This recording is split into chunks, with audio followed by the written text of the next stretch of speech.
All right. Hello, guys. My name is Albin. I was the reigning champion in the reigning Swedish champion, and this year I got top 8 at the Swedish National Championship. So sadly couldn't make it back to back, but pretty close. I am happy with the performance anyways, and it was a lot of fun. So I thought I would share my deck. I played Fiendsmith Yummy. And to be honest, it was mainly just because I didn't want to get the new cards, and I thought this deck is still quite playable. And it was, however, the Q-Clan matchup wasn't. It still isn't very good. I've been coping on it for a couple of months now, but no, it's not. It's not very good. But if you would just want to try a fun deck, I would suggest to give this a go, because it's quite... it's both quite linear in its combos, but quite complex in how it interacts with the opponent. So you need to be on top of your game if you want to win. That's nice, I think. Yeah. Shoutouts, big shoutouts to all the boys from Skåne, which I have been testing with. A major shout out to Eddie for being like a testing partner and also lending me like half the deck. Big shout out to Hjalmar for testing with me and lending me the other half of the deck. I own very few of these cards. Yeah, shout outs to my girlfriend for supporting me, and yeah, I think that's about it. Yeah, let's just get into the deck. So we play, of course, 3 Mao, the best name nowadays. I play 3 Cookie, 2 Lolly, and 1 Cupsy.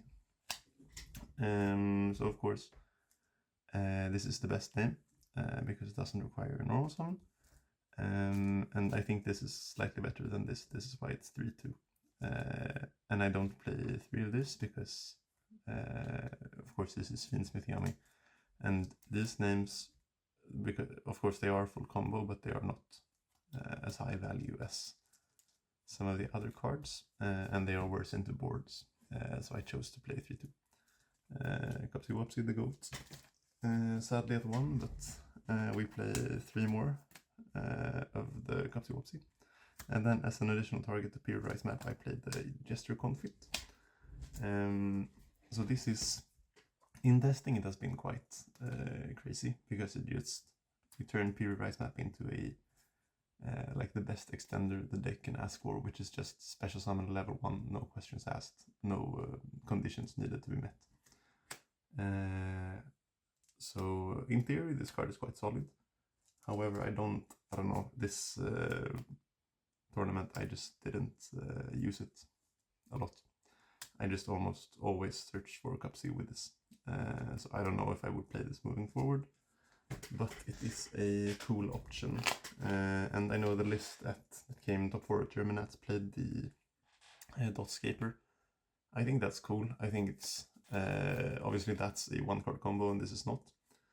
However, I think they serve different purposes, and I guess the Dotscaper is more for the breaker lists where you play the droplet and the super poly and whatever. And you'll see I am not on a very breakerish main deck, so I think this was better fit for me. Yeah, so you play around, let's see here, 12 yummy names, including the periodize map. I think that's like a good number. Then you'll almost always see at least 1 yummy name when you go first, and I think that's important because your hands with yummies in them are so much stronger than your hands without yummies going first. Yeah, and then Fiendsmith engine. Yeah, I guess the bricks, or not the bricks, but engine requirements, Lurry and Lacrima. Of course these are suboptimal, but you have to play them. 2-tracked and then triple engraver. So this is quite a hefty package. I know a lot of people just play like this. I thought I would bump them up because it's a bit of a cocky reason, I suppose, but I thought as long as I get to play I could still win, and I could like outskill the opponent. And I think that worked out for the most part. I don't think I lost too many games because I drew too much engine. And they are also, if you draw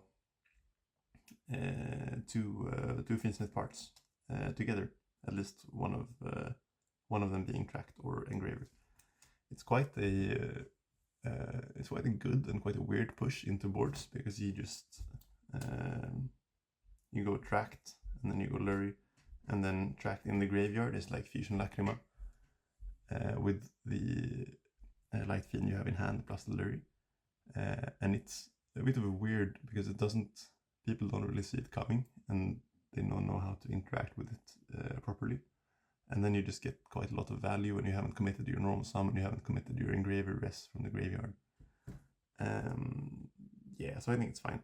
However, I do think right now you play like I don't know, almost 20-21 starters, and of course starters are how you win the game, but maybe it's a bit on the heavy side. Maybe you could cut down on some of the things, but yeah, this is what I played. I think it was fine.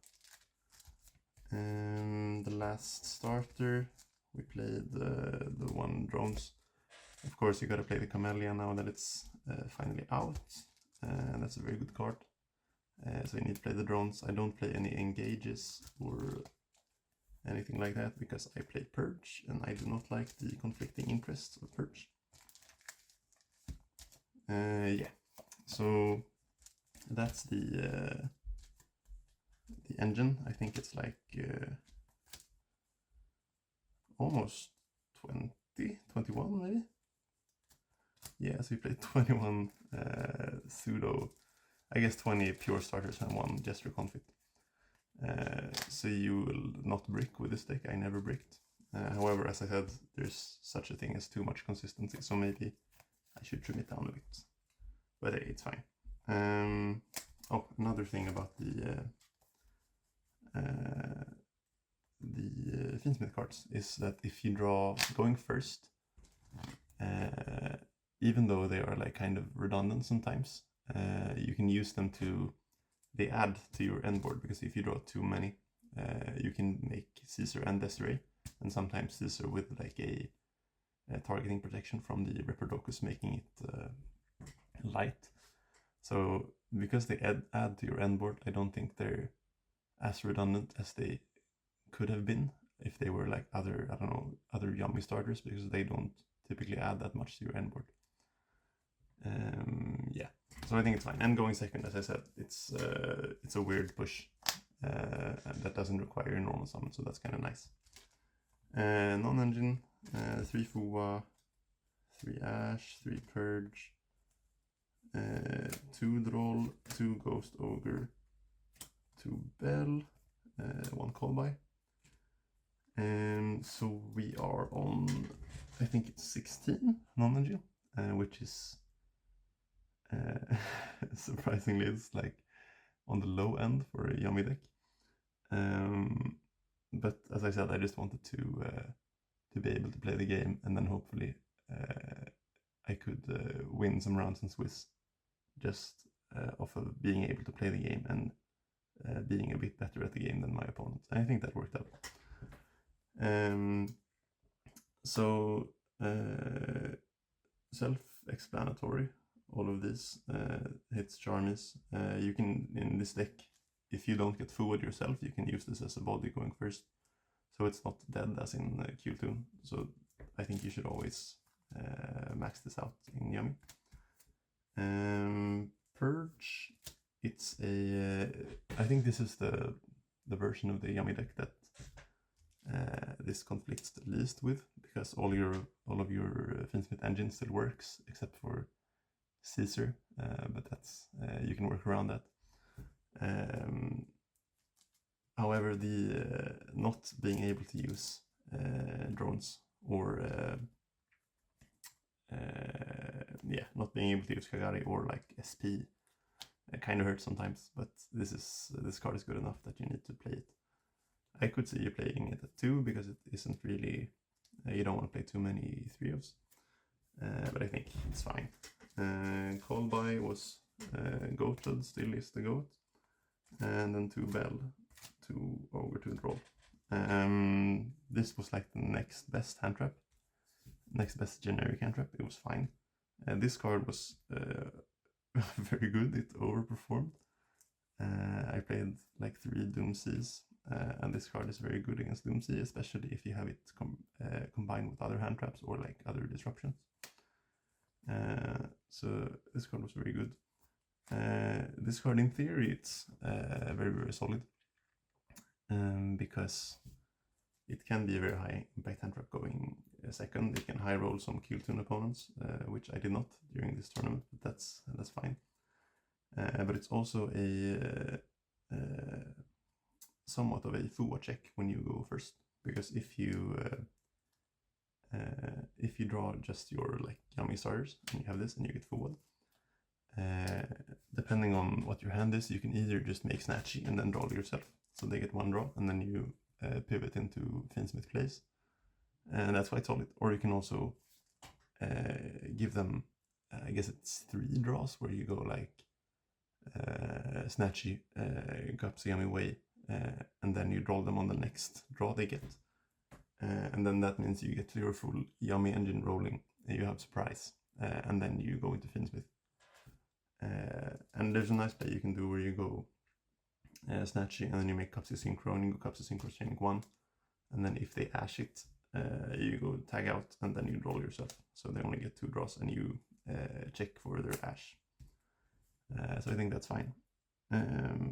Yeah, I would play this moving forward.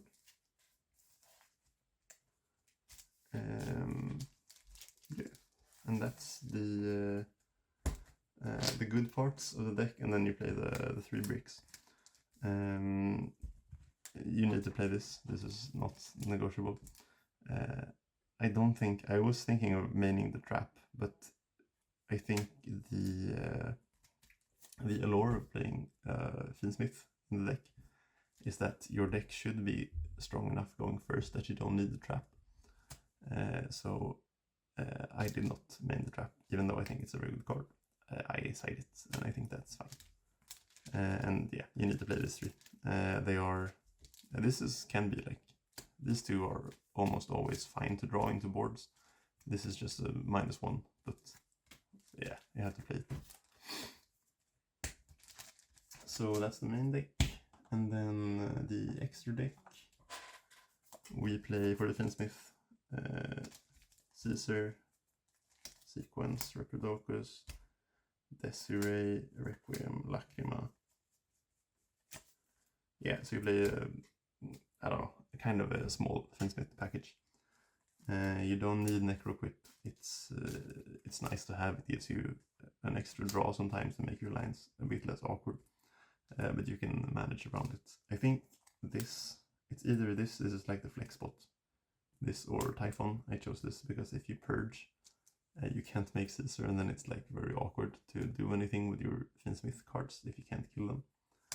And this came up a couple of times, and it also, as I said before, if you open too much Fiendsmith, you can make this on top of your end board, and that's quite nasty.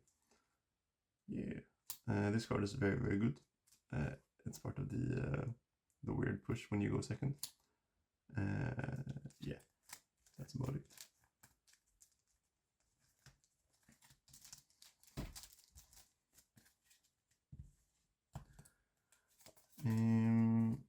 For the yummy cards, the goats, 1, 1, and 1. These are all amazing.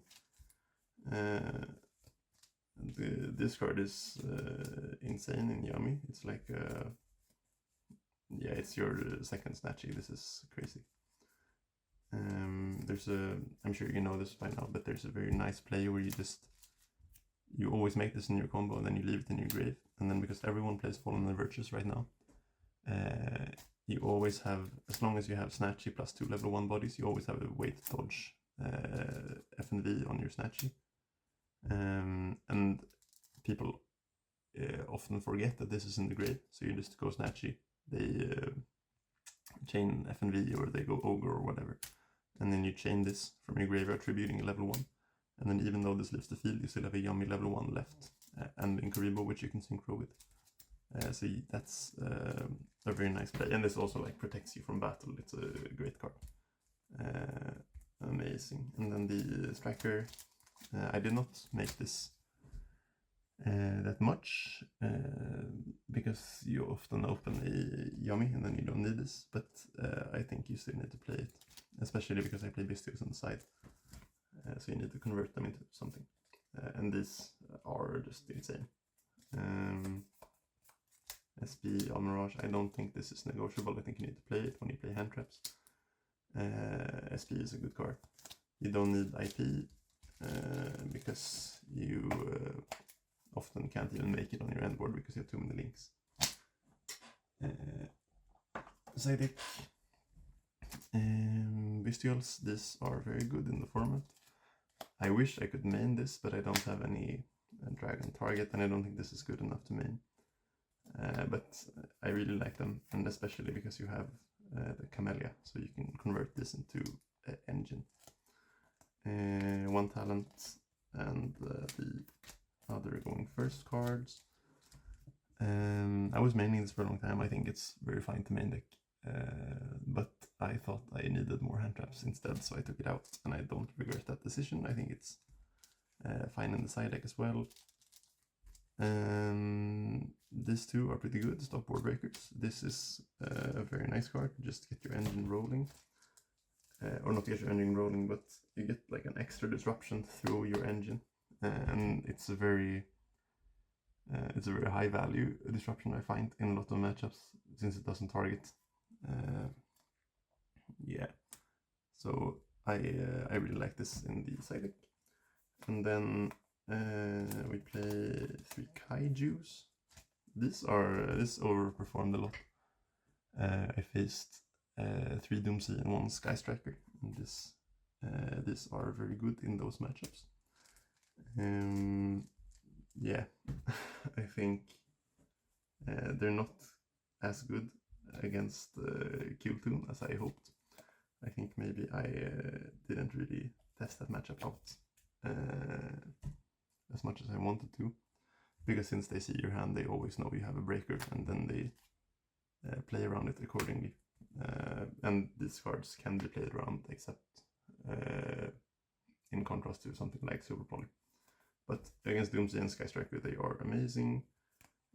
These cards are also pretty good against Sky Striker. This may seem random, and it is. I had to give back my my second Lightning Storm to a friend just before the tournament, so I just threw this in. I never use this. I think you should play a second Lightning Storm if you have one, which I do not own right now, so that's kind of sad. And the last triple Dark Ruler. This card was against Doomsday, it's amazing. I think against Qtoon it's kind of lackluster, so probably this could be something else. I think I was kind of scared of Doomsday because I tested a lot against the deck, and it's scary. And these cards are, yeah, they're very good against that, but not against a lot of other stuff in the meta. Yeah. But the Kaijus really overperformed, and I suggest you try them out, this format. It's very nice. Yeah, so I think that's about it. I hope you found this somewhat interesting and insightful. And I know Yummy will probably not be a part of the format for the coming months, but I still thought I would share my insights about the deck. So take care.